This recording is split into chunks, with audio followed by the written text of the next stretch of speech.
علیکم ورحمۃ اللہ وبرکاتہ۔ رسول اللہ صلی اللہ علیہ وسلم کی محبت کی علامت کیا ہے؟ اللہ تعالیٰ قرآن میں سورۃ آل عمران میں آیت 31 میں فرماتا قل ان کنتم تحبون اللہ فاتبعونی یحببکم اللہ۔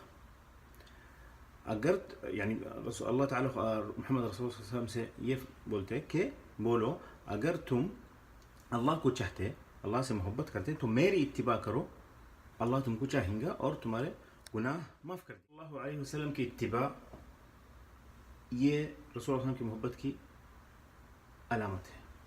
تو رسول اللہ کی اتباع کرنا اور جو رسول صلی اللہ علیہ وسلم جو کام بتائے اس پہ عمل کرنا، رسول اللہ کی سنت پہ۔ رسول اللہ صلی اللہ علیہ وسلم کے حدیث میں بولتے، صحیح مسلم کی حدیث ہے، من عمل عملا لیس علیہ امرنا فہو رد۔ اگر کوئی ایسا کام کرا جو ہم اس کا حکم نہیں دیے، اس کا امر نہیں دیے، اس کا حکم نہیں دیے، تو وہ کام مردود ہے، رد ہے، ریجیکٹڈ ہے۔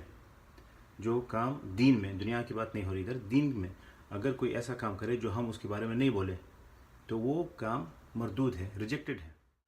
اللہ تعالیٰ سورۃ الاحزاب میں فرماتے ہیں لقد کان لکم فی رسول اللہ اسوۃ حسنہ۔ رسول اللہ صلی اللہ علیہ وسلم تمہارے لیے ایک رول ماڈل ہے، جو انہوں کرے وہ کرو اور جو انہوں نہیں کرے وہ مت کرو۔ سورۃ الحشر کی آیت نمبر 7 اللہ تعالیٰ بولتے وما آتاکم الرسول فخذوه وما نهاکم عنه فانتهوا۔ جو رسول اللہ صلی اللہ علیہ وسلم تم کو بتا دیے اس پہ عمل کرو اور جو چیز تم کو منع کرے وہ چیز مت کرو۔ تو اگر رسول اللہ صلی اللہ علیہ وسلم کو تم چاہتے، جو رسول اللہ صلی اللہ علیہ وسلم تم کو بتائے وہ کام کرو، ان کی سنت پہ چلو، ان کی سنت پہ عمل کرو، جو طریقے سے نماز پڑھائے، جو طریقے سے داڑھی رکھنا ہے، جو بھی سنت ہے رسول اللہ صلی اللہ علیہ وسلم کی وہ اتباع کرو، یہ ہے اصل محبت۔ اس کے علاوہ اگر کون سا بھی ایسا کام کرے جو رسول اللہ صلی اللہ علیہ وسلم اس کا وہ بتائے نہیں، یا اس کا یا ہم کو مطلب اس کے اوپر نالج نہیں ہے وہ چیز کا، اور ہم وہ چیز کر رہے ہیں اور یہ بول رہے کہ رسول اللہ سے ہم کو محبت ہے اس لیے وہ کام کر رہے تو یہ غلط ہے۔